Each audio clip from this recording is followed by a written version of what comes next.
three brands that we stand by. One is, and the first one is, trust your heart. Whatever you do and everything you do in life, talk to your heart. It will tell you whether it's okay or not. And then if it seems impossible, that's when you go to your brain and say, okay, you've got a bunch of experience. You're the computer that's supposed to figure out what my heart wants to do to make it work. And so that's what we use our minds for. And our second brand is called a place of connectivity, because we want, and we see this happen all the time.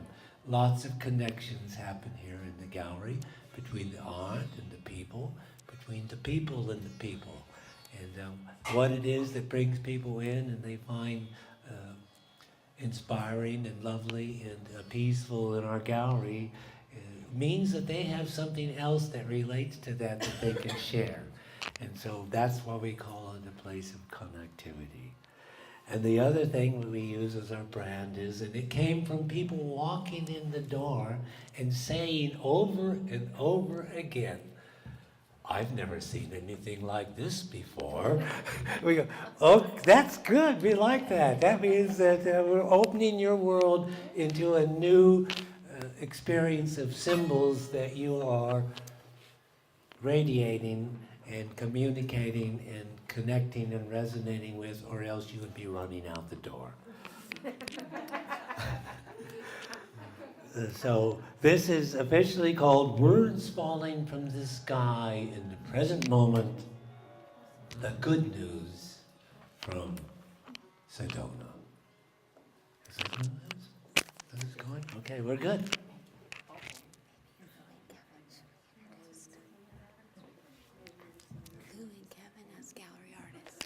Oh, yes, so good. I've been advised that we must let you know that if you look in this jewelry case over there at any time, you will see truly wonders of the world created by Kevin Petrelli, who is our amulet maker, who, if you spend time with him and want to talk about his pieces, he will take you into another world. He has information about the stones and gems and rocks and the way they relate to each other that are truly authentic. You can buy little booklets in Sedona all over the place will tell you what stones are for. That's level 1. He's like at level 10. And we also have Lou, who is our origami artist, who does all the wonderful origami. My jewelry has just been stolen. Well, what happened is last time I was here, I kept touching myself, and on the mic, it came off as like, I said, well, that's the shaman, like evoking things out of the drum beat.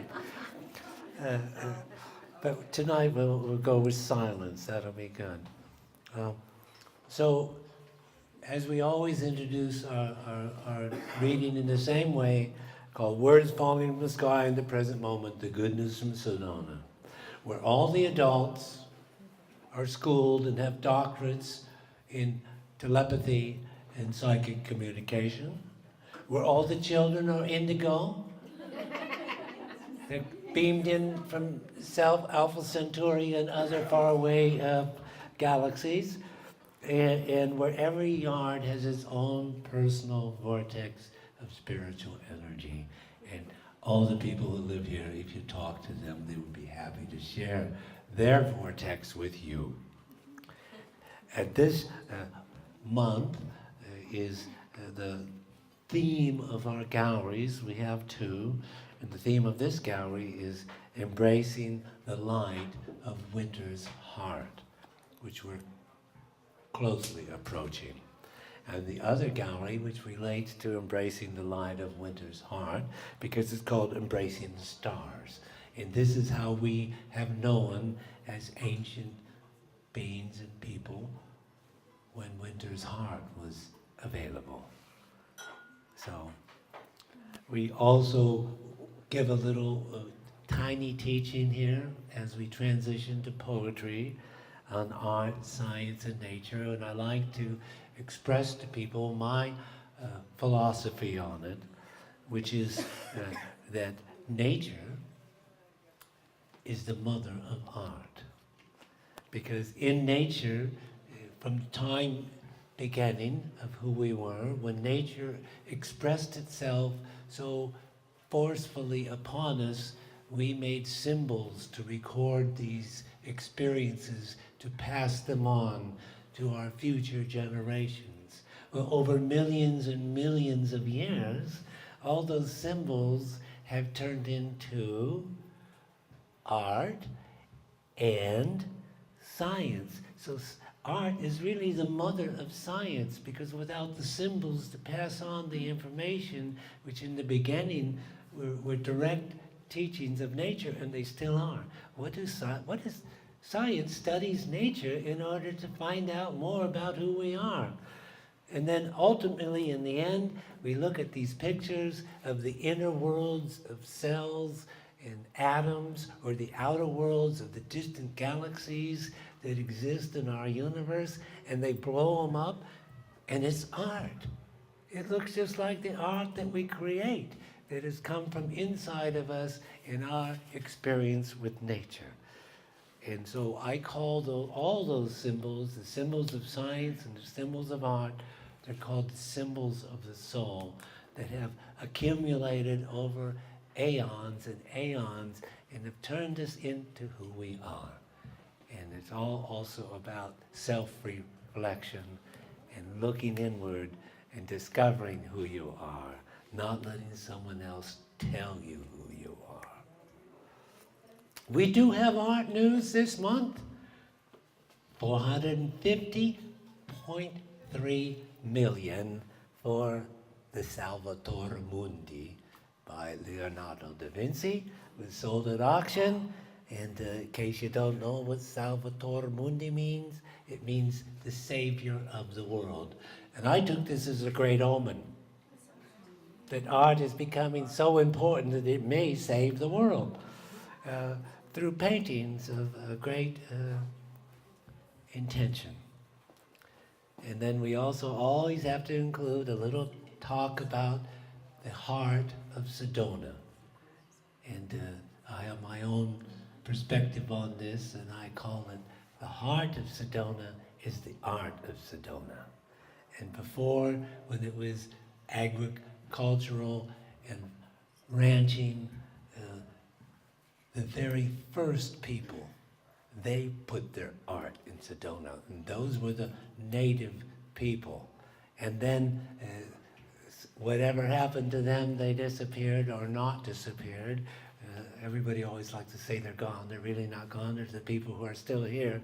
They just don't have the high civilization that they had before we came. And so we give honor to them first for bringing art to Sedona. But then after we put them in a lower position, it took till 1956, 1958, when the Verde Valley School founder Hamilton Warden came here, and he brought wonderful international artists to Sedona. Max Ernst, Dorothea Tanning, Nassau Gabran, the Egyptian artist. Maxfield Parrish was here. Then we have Orson Welles and Walt Disney and other innumerable people who have come here to draw upon the spiritual energy that is here and share it with others. And so we always want people to know that the heart of Sedona is the art of Sedona, and that's what we're about. And from that art that's created here, the city of Sedona has become a city of peace. And we salute that as well. And so we go on from there into science, because we have to, art was the mother of science. So what has science shown us recently here? Well, there's a new field in neuroscience. It's called neuroaesthetics. And it's all about how art affects the brain and thus changes who you are. And it's a very wonderful science. And guess what? It's a very positive effect that it has. We have Eric Kandel, who won the Nobel Prize in Neuroscience in 2006. and he wrote a book called The Age of Reason, which brings us to how art brings us to reason, to psychologically introspecting ourselves and finding harmony and peace inside of each of our beings. So there's a whole bunch of articles on that. There's also art changes your being. I tell people, if you don't want to go to the doctor, this healthcare thing's been going on for a long time. I got a solution. Fill your house with art. They have proven that your immune system is boosted by all the art that you see. So, which is, it may be just as costly, but buy art.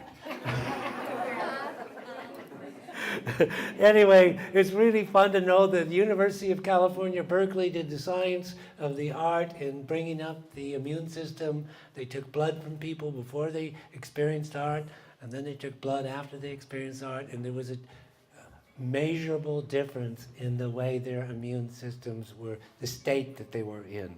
So we say, art is a great medicine, and you can embrace it. Nature has been also very, very wonderful to us today. Oh, I got something else? Oh yeah, we'll do that before the poems. We're going to go through the news first, and then we're going to have an opening, not an opening, we're going to have an intermission kind of prayer to bring you into another state to get you ready for the poetry, because this is more about art, science, and nature. And so the nature news is always about climate change, earth change. We are also nature, so I have to include political change. And then there's asteroid news. We've got the Phaethon, who was the son in Greek mythology of Helios, who lost control of his father's chariot and almost set fire to the earth. Well, they've named this comet Phaethon. It's 3 miles wide and it's going by on December 16th. It's not coming close, but in the future it could. So we're aware of these asteroid changes. And we also have the volcano in Bali called Mount Agung, and it's been erupting quite vigorously, and they're very worried that it's going to go off in a very big way, and that would nature would be saying, well, I'll work with you on climate change here. I can cool you down a bit. Watch. I like thinking about that. There's also one more big science news thing, and that is in the northern area of Quebec, deep in the north of Canada, they found in the oldest rocks that they've ever discovered in the world, the most ancient life in the world. And it's what they call ancient microorganisms, which are really similar to what could be on other planets and extremely hostile, because these ancient microorganisms grew in a time that they called the Hadean Eon, named after Hades, hell. So it was so bad here that you would think that we could never even be close. But there was life here, biological life, in the form of microorganisms who, of course, in our belief, my own philosophy belief, that's where we came from. They organized things down here for us to arise. And they are living in us and on us. 10 trillion of them, 10 of them for each cell in your body, helping you live in your life. So they were called hematite tubes, these microorganisms that grew in that time. Well, we've got some poetry here that we're going to start out with a poem that I wrote for this painting here, which is our new painting called Hummingbird of the Healing Heart's Golden Moment.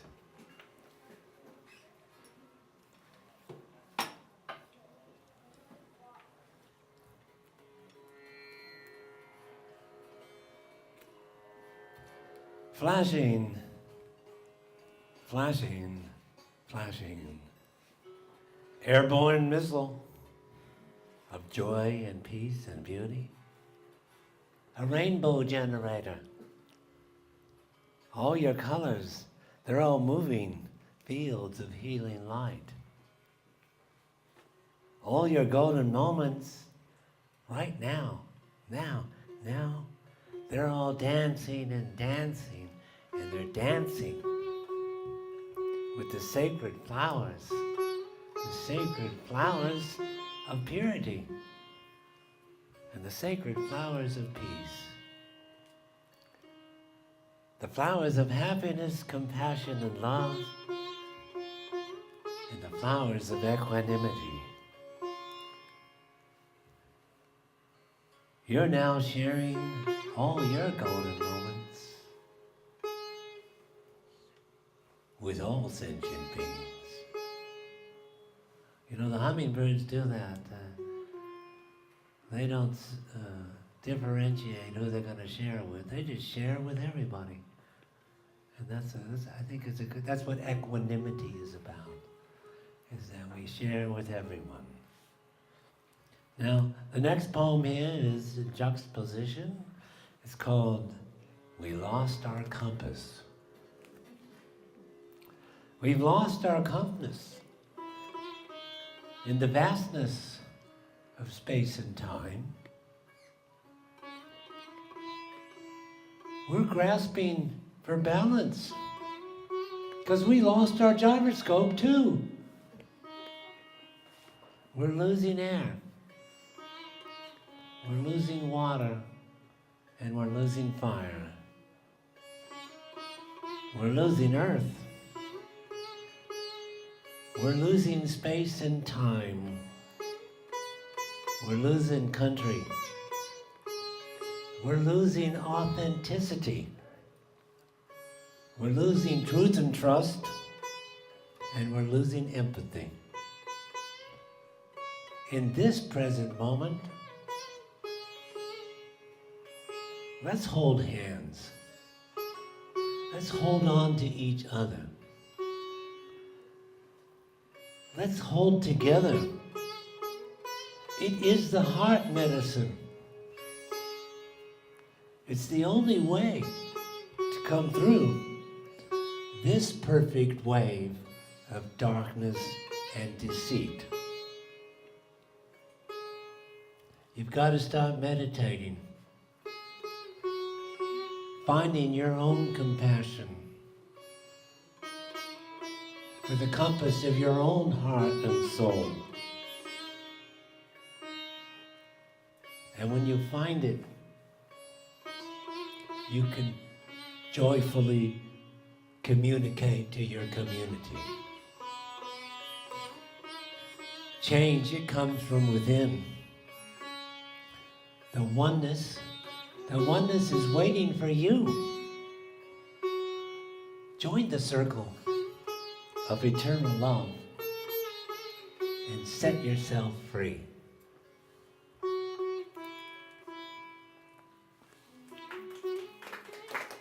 So there's a way to get your compass back. It's not like you lost it and can't get it back.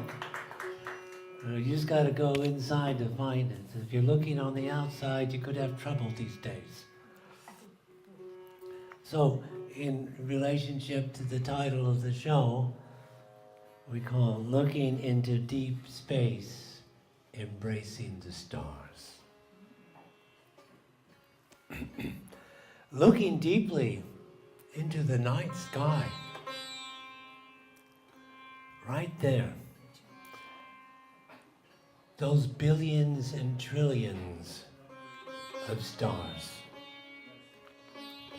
They have been born and they have died for us throughout eternity. Yes, they gave birth to us. Each and every atom in your body.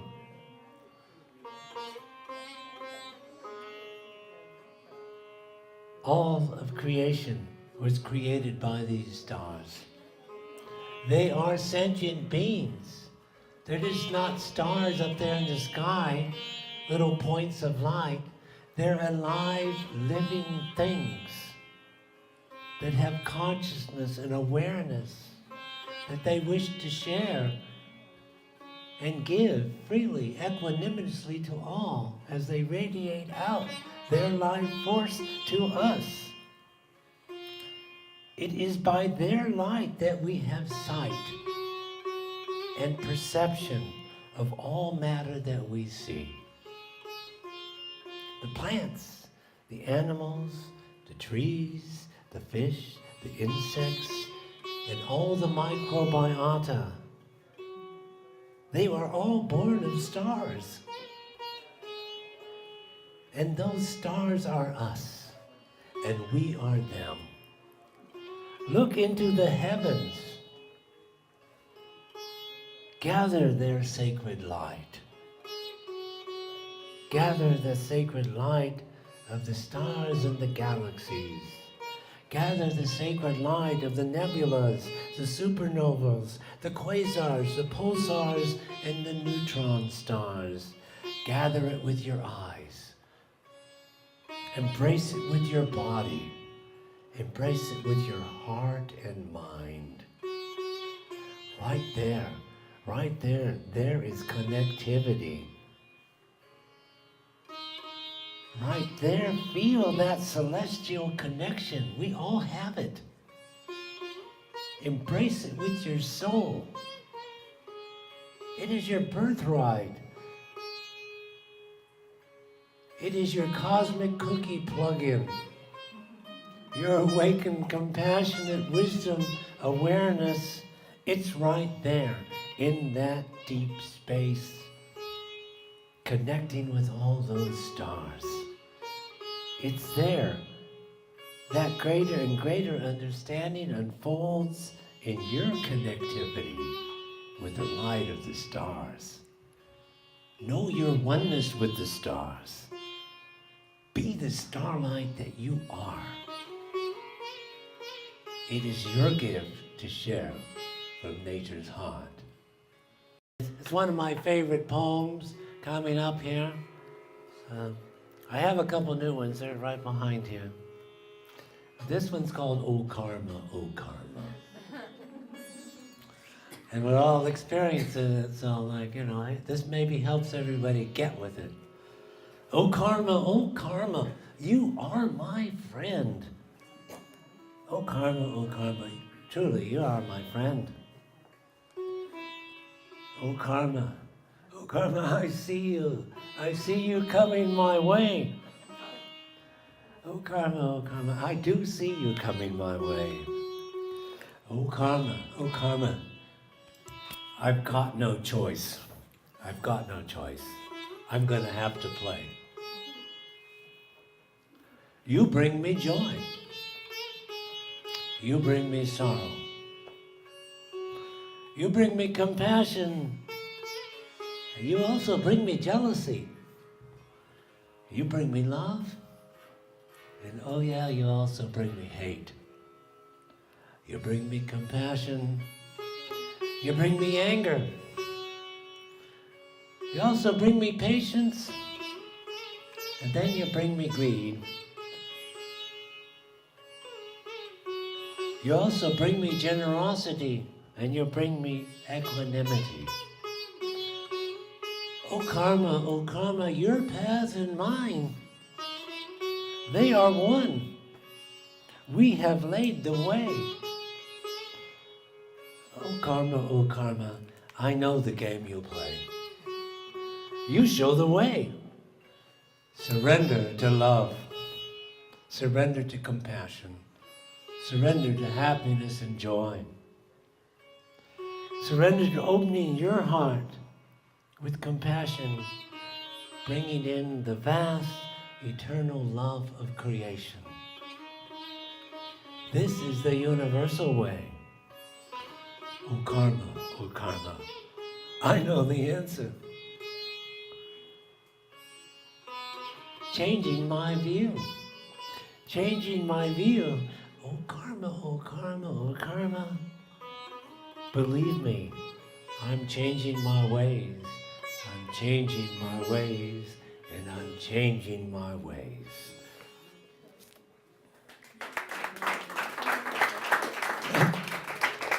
The great teacher is always there for you personally, as well as for the world. You just have to pay attention to it, right? This is a new poem that was evoked by our social dynamic cultural conditions.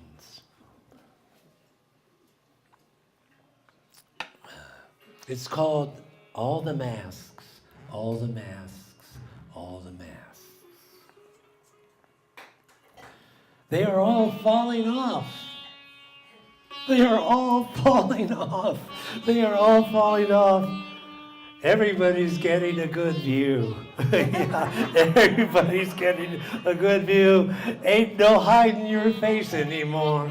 I can tell you, ain't no hiding your face anymore. Ain't no hiding your face anymore. Now we see, now we know, and now we understand. It's time to understand the face you had before you were born. This world will soon be no more. Big changes are coming. Big changes are coming. Whatever you thought, it shall be wrought, and it shall be rendered again and again and again and again. Life as we know it, it will be gone. A new model, so novel, so novel to embrace. It asks for awakened, compassionate consciousness, awakened, compassionate acts. Meditation, observation, listening in the present moment, always ready to play. We need advanced communication. We need advanced commitment. And we need advanced responsibility. We need to be learning the new way. Learning the new way, getting into the present moment, finding the oneness every day. That's the way. Those masks, they're all falling off every day.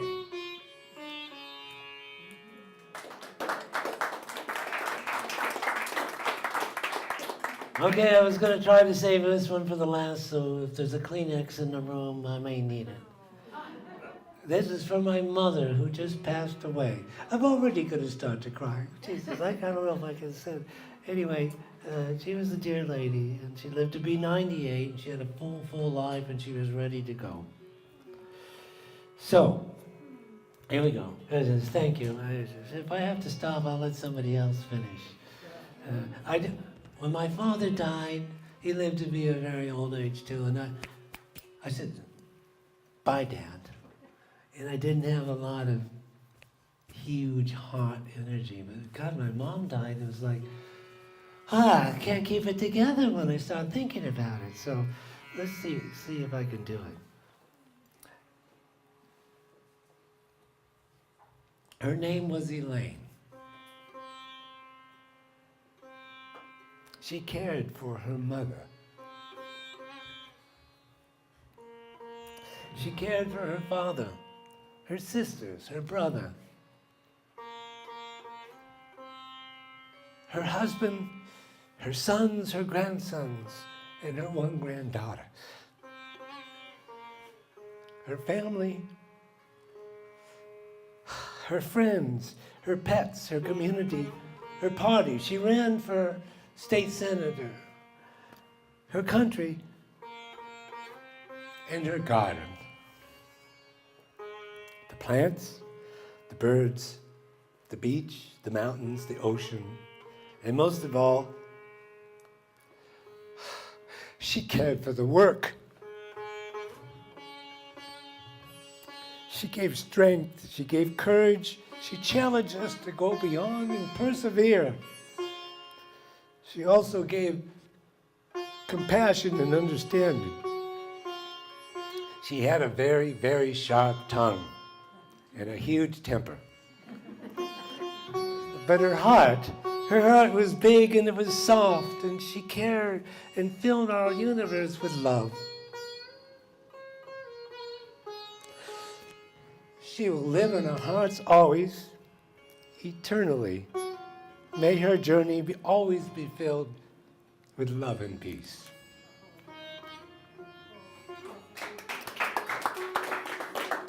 Oh, I made it through. Thank you. Thank you for sharing that. It's part of my healing. Now I'm going to get really lighter here, called the Luminous Light of Christmas Joy. Here now in this season of the darkest night, now we look into the mysterious heavens, the vast infinite space of the unknown. Oh, look there in that deep, darkest sphere of the night. There it is. A new light has appeared. Oh, now see how it is growing and growing so bright. See how it has become the brightest light of all the stars. It's shining and shining and illuminating and revealing and revealing and revealing now the peace that passeth all understanding. And revealing now the joy that illuminates our world. And revealing now the compassion that brings understanding and comfort to those most in need, and heals the hearts and suffering of all sentient beings. Embrace it with your heart and be the luminous light of Christmas's joy. I need another joy one, so like get me up out of the darker spaces. This is called the fragrance of Christmas's joy. It says, darkness, darkness, and darkness. Here in the waning light of the seasons, our most enduring test. It seems like in this time we have the hardest time. It's dark, and it's like, the light has gone away. Gather together, gather with your friends, gather with your loved ones, gather with your family, and the family of all who you cherish in your heart.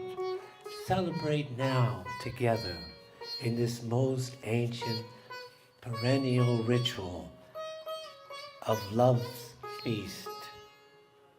Share now together the peace, the compassion and love in our hearts. Share now the abundance together of nature's gifts. Share now the creativity together of life's gifts. Be joyous sharing together in the deep understanding and love of the Magi's gifts. Celebrate now the fragrance of Christmas joy together. Pine, mistletoe, chestnuts roasting, cinnamon, nutmeg, cloves, baked yams, sweet potatoes, turkey, hams, sausages and gravies of all kinds, pineapple, brown sugar, cranberries, apple, pumpkin, and mincemeat pies, breakfast rolls, fruited bread, eggnog, black and white Russians, cherries, ports, brandies, and hot spiced wine.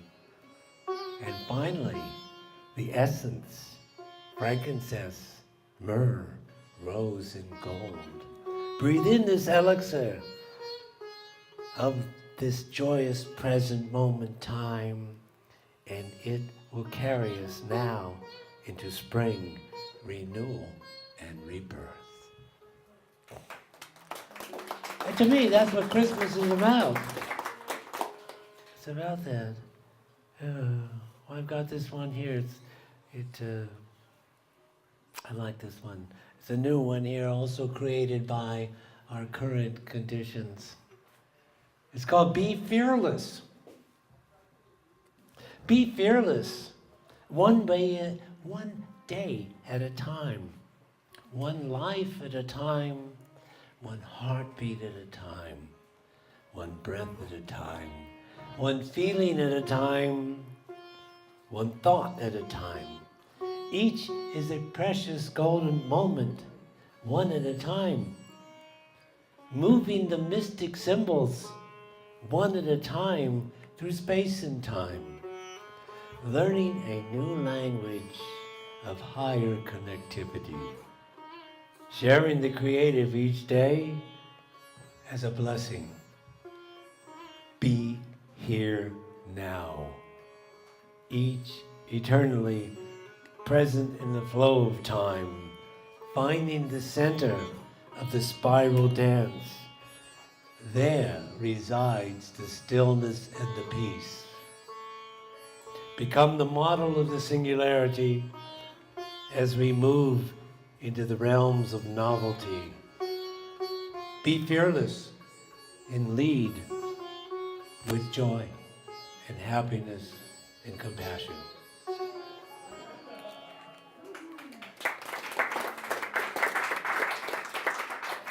Okay, I got one more, and then we're going to sign off. This one here, I like to end with this one, because it's about, well, it's a good ending poem, because it's about all of us. Hearts of connectivity. We all have hearts, and they're all connected. That's what this poem is about. Hearts of connectivity. It is a connection of hearts. Oh, so many hearts. Billions of hearts. All of your hearts. And my heart too. The heart of every tree. The heart of every flower. All plants. The heart of every animal. The heart of every little invisible microbe. The heart of all sentient beings. The heart of everyone on the path of discovery and journey of the heart. They are all connected.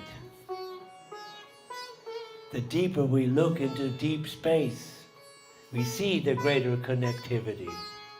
The deeper we look into inner space, we see the deeper connectivity. The space of matter and mind, we see more connectivity. This is a message. All the stars, all the galaxies, all the planets, all the moons, all the comets that we now see and understand on deeper levels, they are all living in connectivity, and they all have hearts connected to the heart of nature and to the heart of your heart. Start feeling all that. It will change you completely. It is the elixir that makes us become the greater being that we are. But you must do it. It doesn't do it for you. It's there for you. The heart of nature and the heart of your heart, we all share, and we all care, and we all love, and we all have compassion. We all have joy, and we all have the seed of everything within us and without us. Every breath, every heartbeat, every thought, every emotion, every word, every action connects each one of us to all of the oneness. Make them all with conscious intention. Make them all with the joy of gratitude, giving back to nature's heart. Make them all for the benefit of everyone. And you'll be on a path, a very wonderful path that we all are on. And we thank everyone every time for being here and remembering every day that you make a difference. Your peace, your compassion, your love, Your equanimity, your sharing, your caring, your joy makes a difference. It is a measurable energy that goes out into the world and connects with all the other love and joy and compassion and caring that is had in the world, and it makes a net of harmony and peace that holds us together. Because there is another force that we all know. I don't even have to talk about it. But it is the opposite force, and without us doing our job, we might not get to do our job, at least here in this loci of the universe. So please go on every day, be a responsible, conscious, awakened, human, compassionate human being, and practice acts of compassionate consciousness upon your fellow beings, not just people, but every living thing. And we can make a difference, and we do. We get up in the morning and we're still here. We made a difference. And thank you all for participating. It's a joy to have you here.